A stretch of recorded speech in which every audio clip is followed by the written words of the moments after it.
Well, the Madlanga Commission has heard allegations of a plan to make false statements against the suspended National Police Commissioner Fani Masemola in order to charge him with perjury. Now, this emerged during yesterday's testimony of State Advocate Trushantha Ramsamy, who is attached to the Investigative Directorate Against Corruption, IDAC.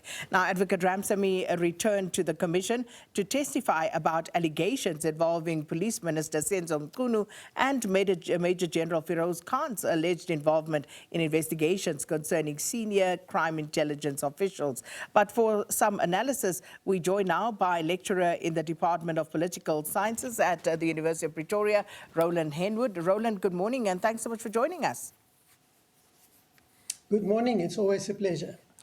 Roland, I just want to start with the news coming through. This is the breaking news story this morning, following, of course, recommendations contained in the second interim report that the Madlanga Commission had furnished President Cyril Ramaphosa with. And let's just quickly listen to the spokesperson for the presidency, Vincent Magwenya. The report revisits the recommendation and referrals made in the first interim report in respect of the South African Police Service, based on prima facie evidence, and with one exception, confirms these recommendations now that the relevant implicated parties have appeared before the Commission to give evidence. The report also sets out new recommendations and referrals made by the Commission on the basis of evidence heard since the start of 2026.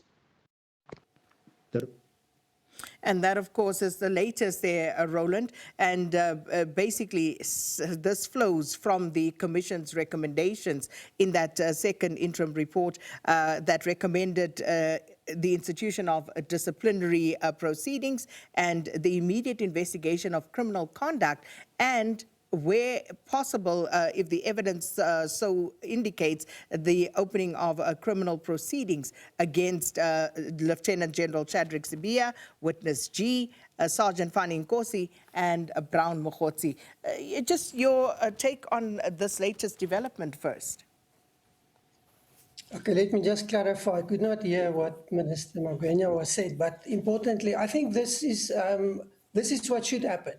And we've seen this actually as the way in which the Commission has functioned. The moment there's evidence, the moment it is sure that this has been corroborated, there's an immediate process of instituting proceedings, whether it's criminal proceedings, whether it's disciplinary proceedings. And I think as the process unfolds and more information becomes available, we are going to see more action being taken. We will probably see action being taken against the same people, or there will be probably more serious charges that will come into play. Just an example, we saw yesterday in the media the fourth arrest of the Mr. Mkwanazi from the Ekurhuleni police. So I think this is in line with the way in which the Commission is functioning, the speed at which it is acting on the information that is available. And that, of course, is key to the success of the Commission, but also key to making sure that there will be accountability. You're not giving people 3, 4, 5 years to cover their tracks or to come up with all sorts of tactics to try and delay the process. You push the process as quickly as possible, but very importantly, not what we've seen so far, where you push accusations because you want to achieve some ulterior objective. You push the process because the speed of the process is essential to make sure justice prevails. And of course, the question has to be asked, if you look at the implications of someone as senior as Lieutenant General Chadrick Sibiya, who will now be under a very firm spotlight. He has been, but now, of course, this opens the way for possible criminal charges being brought against him. What is the implication of that, and what could follow as a domino effect from what we've seen at the Madlanga Commission? But in my mind, this is a logical outcome. You cannot have such accusations and the speedy internal disciplinary process, and that's the end of it. Because there's no justice in that. You are taking a person and you are removing him from the environment. But what about everything that has been done? What about the information that is out there indicating more serious issues? There must be some form of accountability, and that accountability stems from the justice process. And that accountability involves being penalized for what you have done, not just walking out. I mean, we see two options at this stage. People resign before disciplinary action, and then that's the end of the process. Clearly, that's not acceptable, because there is nothing that is done to prevent or to right what has been wronged.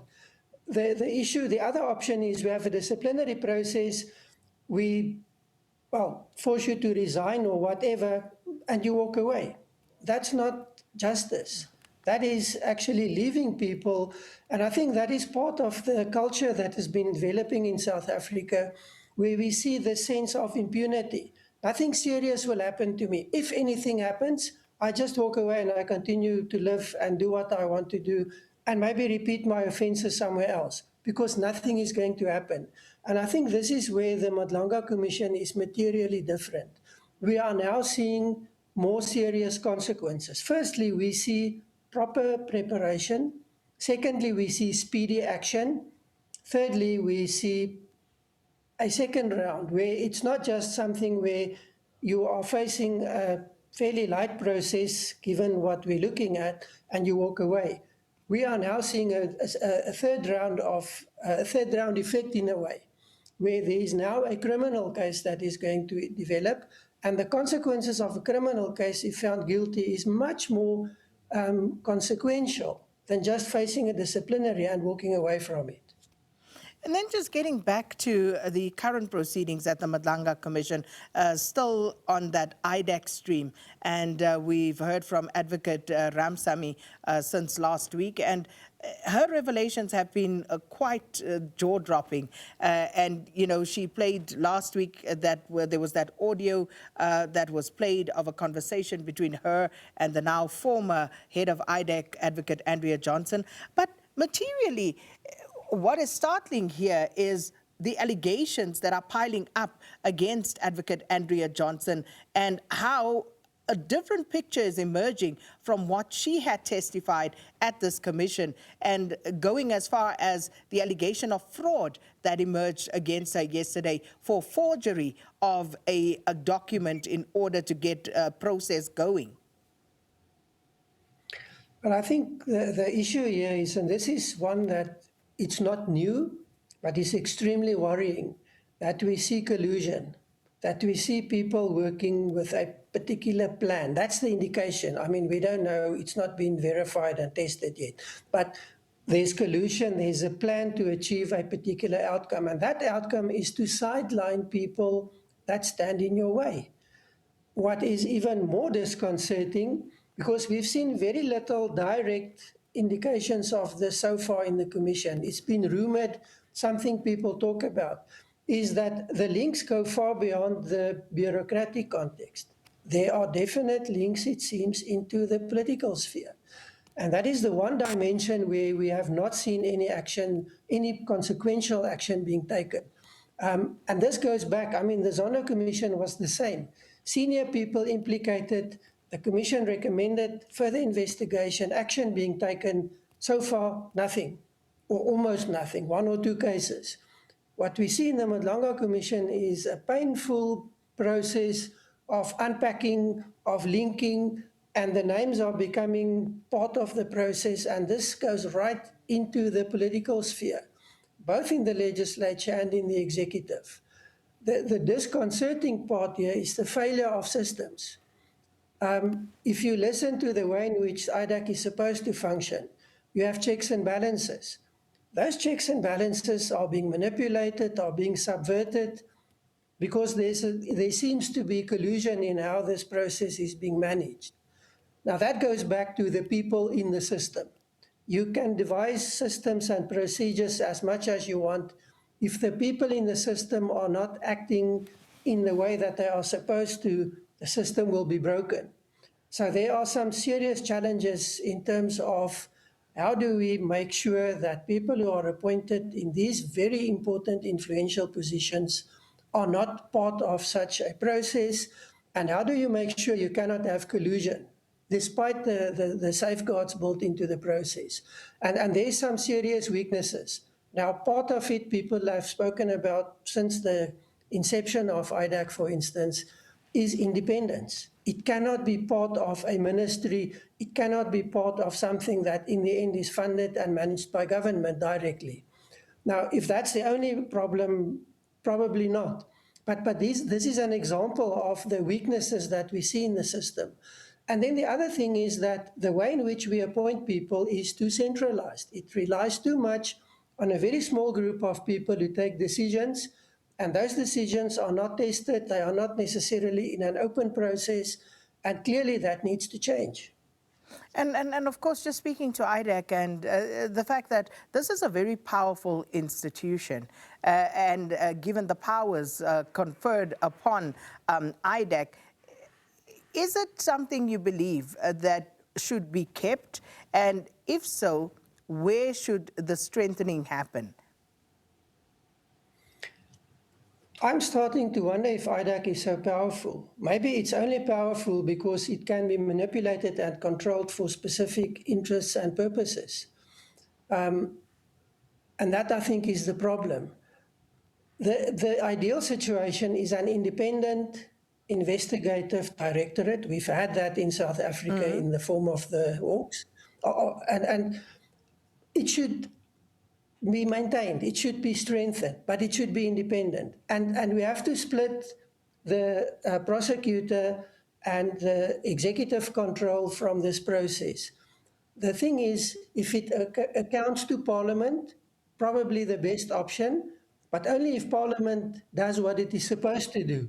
And that is one of the key weaknesses in our system in South Africa, hence the directive from the Constitutional Court. And it's not the first one. Go back to the state capture era and the number of cases that went to the Constitutional Court in terms of should there be a secret vote or an open vote. And there's specifically some comments by Chief Justice then Mogoeng, who said, Parliament is the ultimate custodian. Parliament is not doing its job. And that is a key issue in South Africa, the centralization of power, the very powerful position of small elites in government, in the ANC, because that's been the dominant party. It may happen in other parties also in future. So one must not only focus on a party, we must focus on the process and the institution. The bottom line is we have the institutional framework. The people who are supposed to apply that are not doing what they're supposed to be doing. They're letting down South Africa. Yeah. So what should be done differently in terms of the people who lead an institution such as this? And you know, I mentioned the power of IDAC as an institution because they can investigate and prosecute.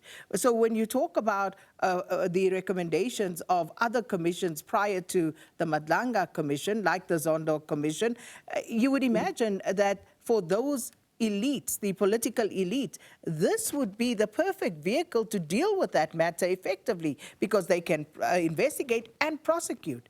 But it hasn't happened. So who would ideally lead an institution such as IDAC? I think there's one important stumbling block, and that is the perception that no one else can do it better than we. We being a particular elite or a particular body that is entrusted with this. The process must be opened up. I mean, we have serious problems in South Africa due to the practices that has emerged since 1994 in terms of recruitment and appointment. The manipulation of these processes for political purposes, and dare we say, given what we know now, for self-interest. That needs to be, as far as possible, made impossible to happen. So processes, the practices that we have established needs to be stopped. We need to look at this differently. We need to have open processes of application, of evaluation, of appointment. And then on appointment, there are certain things that need to happen. The vetting question is an important one, but we have seen so many times of manipulation in the past to make sure people do not get the clearance or to prevent people with clearance to do the job they're doing. Think back in the past of another independent body, the Inspector General of Intelligence, how the revoking of a clearance makes it impossible to do your job.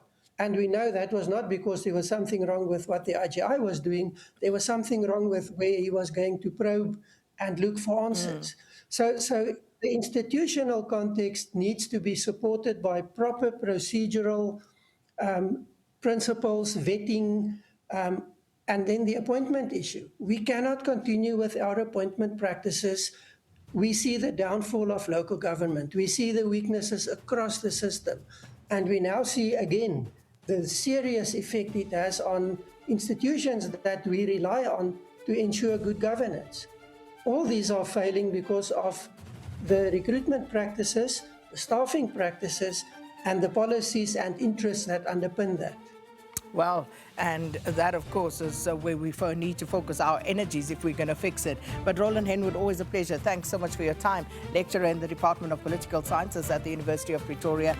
Roland Henwood unpacking Advocate Rushantha Ramsami's testimony, but also the latest breaking story and the presidency, of course, acting on the recommendations of the second interim report from the Madlanga Commission.